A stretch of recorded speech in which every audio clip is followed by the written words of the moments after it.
Hello, ladies and gentlemen, and welcome back to the RailCats Talk podcast. I'm your host, Kyle Savage, and today I won't really be talking much about the um, the games that went on yesterday. Well, not yesterday. Well, by the time this comes out, it will be the Wednesday game, the 6-4 over or extra innings loss to the Kansas City Monarchs. With me not realizing that I actually had to work um, Thursday night. So I'll miss the final game, the final homestand of the Kansas City and RailCats um, game.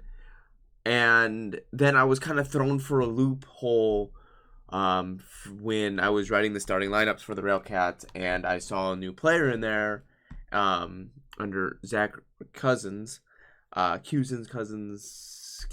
How I'm not sure exactly how to pronounce that one yet. Um, as I was thrown off by him being in the lineup, and then me looking through and seeing that Devion Williams was no longer in the lineup, no longer with the team. Not sure what happened there. Still, nothing's been updated as far as that. So I guess I'm going to do my due diligence as a person who wants to cover the RailCats and loves covering the RailCats, as I may say. Even though it's been a kind of a rocky year, but I would still, I still think the fans need to know who is who and what is what. And so there's actually two new signings. You got Zachary Cousins, and then you have Sam Abbott, who was not in the starting lineup, but was there with the RailCats. As Tony Pasquesi said, that he chauffeured him, probably from the airport or wherever he came from to the stadium. Like I said, there's not a peep, not a peep out of anything. Not American Association didn't say anything. The RailCats haven't announced anything except that they were signed. And the only reason that I knew they were signed was because Ryan Zimmerman and Tony Pasquesi said something. So I am going to go ahead and look at both of these players, look at where they came from, what their stats were like, and what they might potentially bring. Now, we did see Zach play yesterday. He was in the lineup in the DH role, but we didn't see Sam Abbott play. So let's go ahead and we're going to briefly run down the Gary South Shore RailCats versus the Kansas City Monarchs game. Gary scored in the first, fifth, 2 in the seventh, none in the 10th. Kansas City scored 1 in the second, 2 in the fourth, 1 in the fifth, and 2 in the 10th to take a 6-4 lead, and our 6-4 win. I think the RailCats played a really good game. I think Harrison Francis may have wanted a couple pitches back. He did give up 2 home runs. I believe it was to Thompson. That's who I am believing it shall be. Why can I do this all in a smooth? I'm still working on all this. All right, it's still early. I just woke up basically and started doing this because I do have to leave for work in a little bit.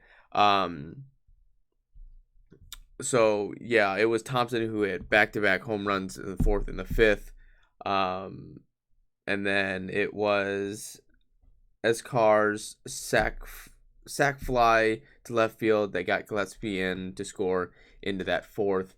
But looking at the RailCat scores, it was Michael Woolworth opened up with a crazy stolen. He stole second. The catcher overthrew the second baseman or shortstop, and then the center fielder overthrew the first baseman or third baseman in the RailCats dugout, and Michael Woolworth scored. So for a minute there, the Kansas City Monarchs had a like a no hitter, but he gave up 1 run, which was absolutely crazy. It was Bostic that was the pitcher. That was absolutely crazy. It was just like one of those like what's going on here, but I mean it was a good game back and forth, and then in the second inning there was a stolen base, error on Jackson Smith. I would say last night's game Jackson Smith, I think, did a better job at framing, but I still think it wasn't one of his best games that he's had behind the plate. I think he looked a little rocky, a little shaky. So I don't know what anything that anyone said to him yesterday may have caused something to happen. But yet again, there was a rain delay. I mean, you see it with a 49-minute rain delay. Sometimes things happen. People aren't in motion yet. They're not moving. They're not getting going. But, I mean, I thought it was going to be a rougher game than that because right off the bat, Willie Abreu hit a single off of Harrison Francis, and Francis just threw it right down the middle of the plate. But he got better throughout. There was why can't it's slipping my mind. Ray Jones, he is now welcomed to the web gem of the outfield.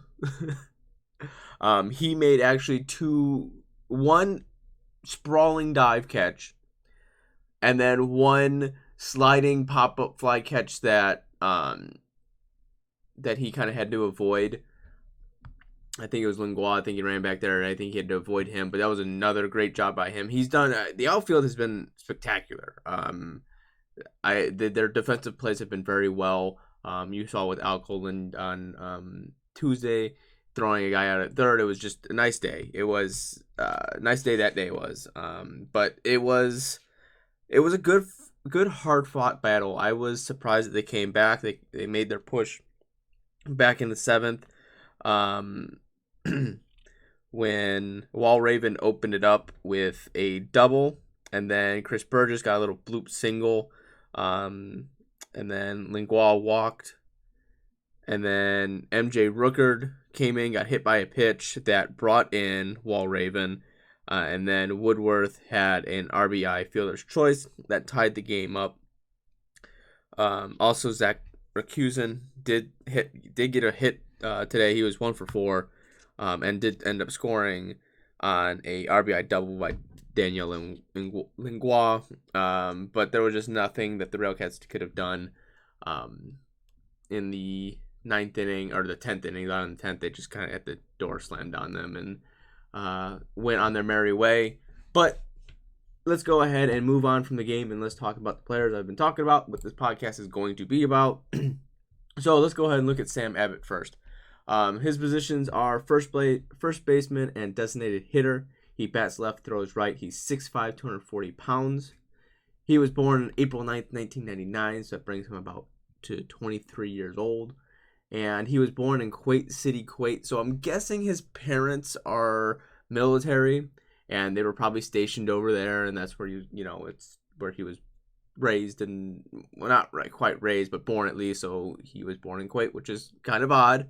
But that's beside the point. He attended Curtis High School, University Place, Washington. He was drafted in 2017 amateur draft to the Chicago White Sox in the 8th round.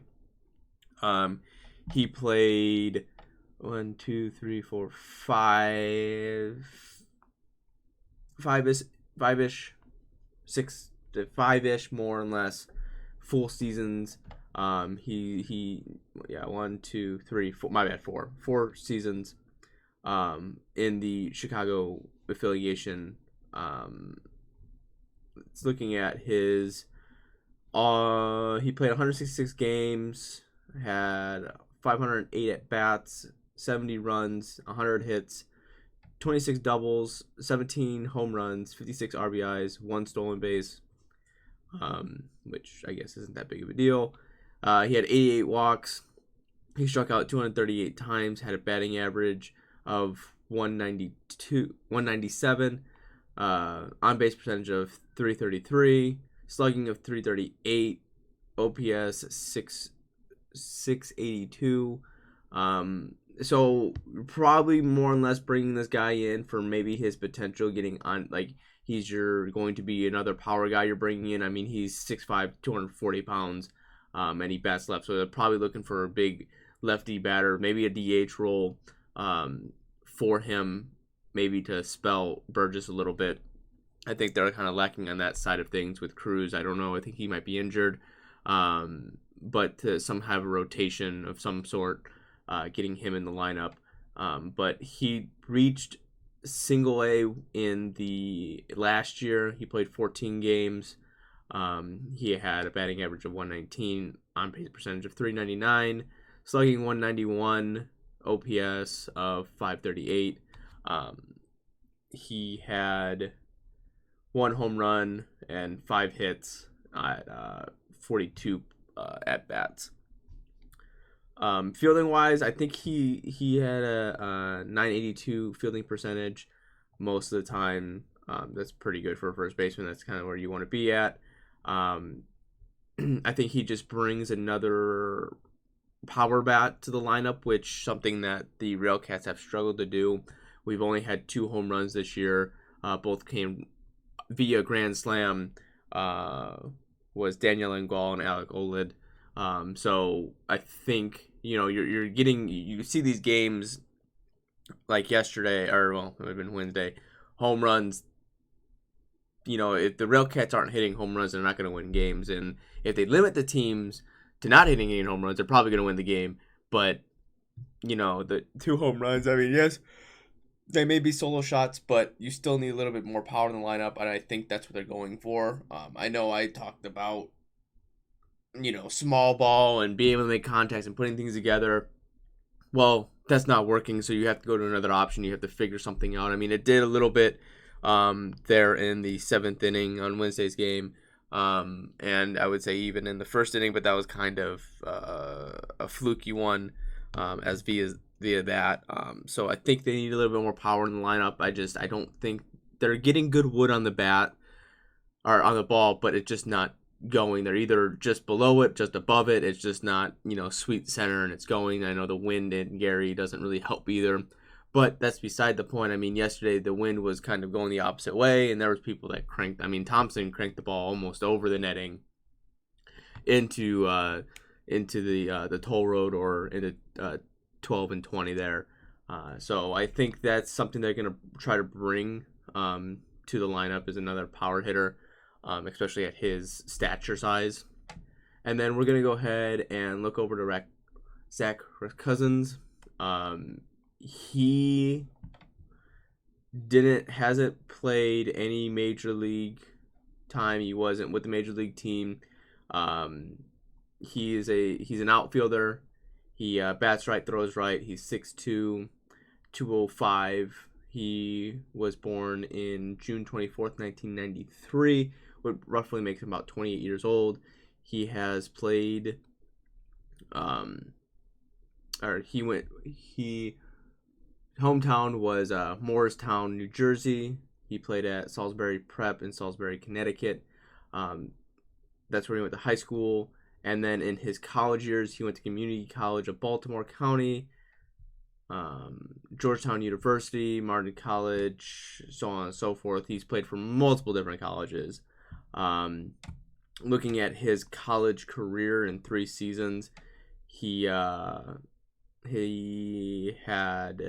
90 runs, 178 hits, 23 doubles, 3 triples, 1 home run, 86 RBIs, 24 stolen bases, 41 walks, 45 strikeouts, batting average of 298, on base percentage of 364, slugging 362, OPS of 726.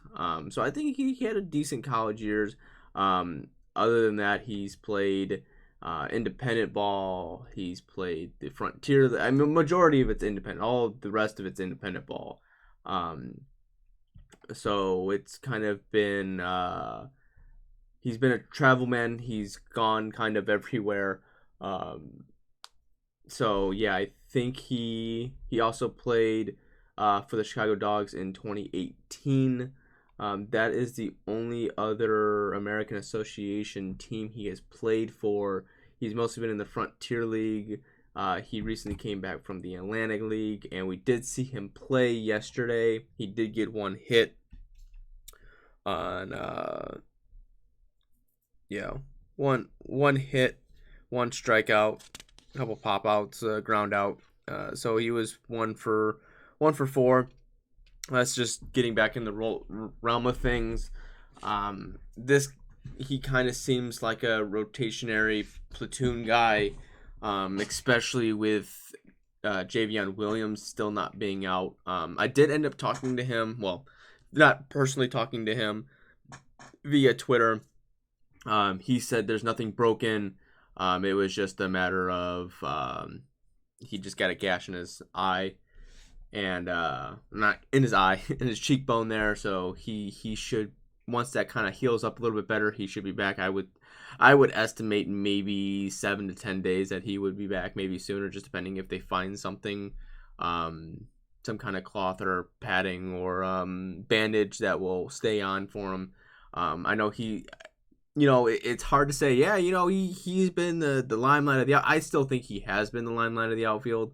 But just anyone that they've put in the outfield has done very well. If that's KB Edwards, if that's Ray Jones, Al Golden, they've all done a very good job. I mean, I just think Javion has that speed. He feels the ball better. I think he understands the outfield. I think that's just center field is just a natural position for him, and he can kind of rove wherever. He's got the speed to catch almost anywhere. So with that being said, I'm just interested to see what both Sam Abbott and Zach Racusin is going to bring to the team. What roles they're going to play, how they're going to play, if it's going to help the RailCats push forward, because I mean they're a handful of couple losses that are close from winning. I mean there may not just fully be at that point where they can make that push, but you steal a handful of games here and there. You get a little hot, you win a couple games in a row, and bam, look at you right there. It's just one of those things that they're just going to have to figure out. That's last year's. I don't know why Point Streak does that. Like, update to this year's. Because I mean, realistically, if you're looking at it right now, the Cleburne Railroaders are dead last in the East. They've only have 2 wins. The RailCats have 4 wins. So there's a positive right there. Not dead last. All right. So there's still one positive there. But I mean, so when we run into the Cleburne Railroaders again, when we face them, it's got to be those are must-win games. And then you're looking at the Chicago Dogs and the Milwaukee Milkmen. They're only 2 games above. They only have 6 wins. The Lake County Dalcons and actually the King County Cougars are tied. But I mean, when you look at what teams they played so far, they played the Chicago Dogs, who are 2 games above them.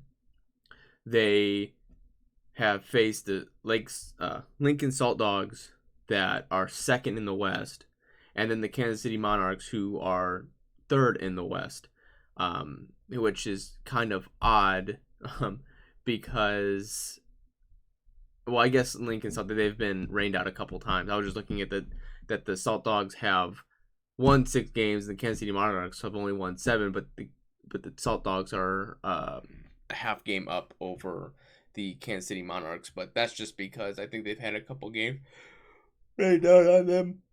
But I mean, when you look at how close the stats are I know it's still early in the season at least, but if you could get 4 more wins, or a couple more wins, you would be 500. If they win 4, if they get hot and all of a sudden they win 4 games, in a row here, they're gonna be at 500, and then it's just like, okay, you're at 500 and you're gonna be looking good. You're gonna be looking decent. You're gonna be going, and that's what I would be looking for them. As far as that, what they should be looking forward to. I know that Thursday is their last game against the Monarchs, and if they've played them well, I think they can take them to school again, pun intended. But then when you look forward to, you got the Milwaukee Milkmen, so I mean they're still running through and then they're going to run into the Lake County Dockhounds, so they're not going to have any really relief until maybe the Sioux City Explorers. They're facing very good teams, and That's the one benefit you have to give the RailCats is they're playing very good teams, and they've played most of the teams very competitive. Yes, they've had a couple blowouts here and there, but they've played most teams very competitively, and that's what you want to see. And then it's just about finding the right pieces that if you do get bases loaded, someone's just not going to swing and miss at everything or watch third strike go through that. That's going to be clutch. I mean, I think that's what they're missing is they're missing the clutch moments. They're missing the people that are going to be clutch. And that's just one of those things that it's just going to revolve around. They're going to figure it out. And once they figure it out, that they're going to be a team that's going to compete for a playoff spot. I don't think this is a team that's not going to compete for one. It's just a matter if they can. But with that being said, I'm going to go ahead and wrap up today's podcast. I appreciate everyone who has been tuning in, been listening, been following me on Twitter, on Facebook, all that good stuff. It's going to be a very busy weekend for me. I have a birthday party that I have to do for my nephew on Saturday. Sunday, I know they play. I might be able to cover that. And then Monday's Memorial Day. I was hoping to go to that game, but it's sounding like my plans are going to have to change. So I don't know if I'll be to that game or not. But yeah, it's a double header against Lake County Dockhounds. And that would be a team that I would really want to go see because they're a new team. And they've been very good. But that's beside the point. No, here or there. After this series, they go on the road to Milkman. But like I said, I'll keep updated on what if there's any breaking news or whatever the case may be. But this is the best I've got for right now. I know this is gonna be posted up on a Friday, but that's just because I have a break in between. So yeah. So make sure to follow me on Twitter, Instagram. You can if you want to. I don't really post much on there. I try. I say that every podcast I try, but I just never really end up getting around to it. Facebook, YouTube. If you're on YouTube, be sure to like, comment, and subscribe. Get involved in the conversation. I like having conversations with people. That's what makes the sport so great. I'd rather be a person of getting interactions with the fans than rather just be that person that just says I'm right, you're wrong kind of deal. But with that being said, I'm Kyle Svedich. I hope you enjoyed this podcast whenever you're listening to it, and go Cats.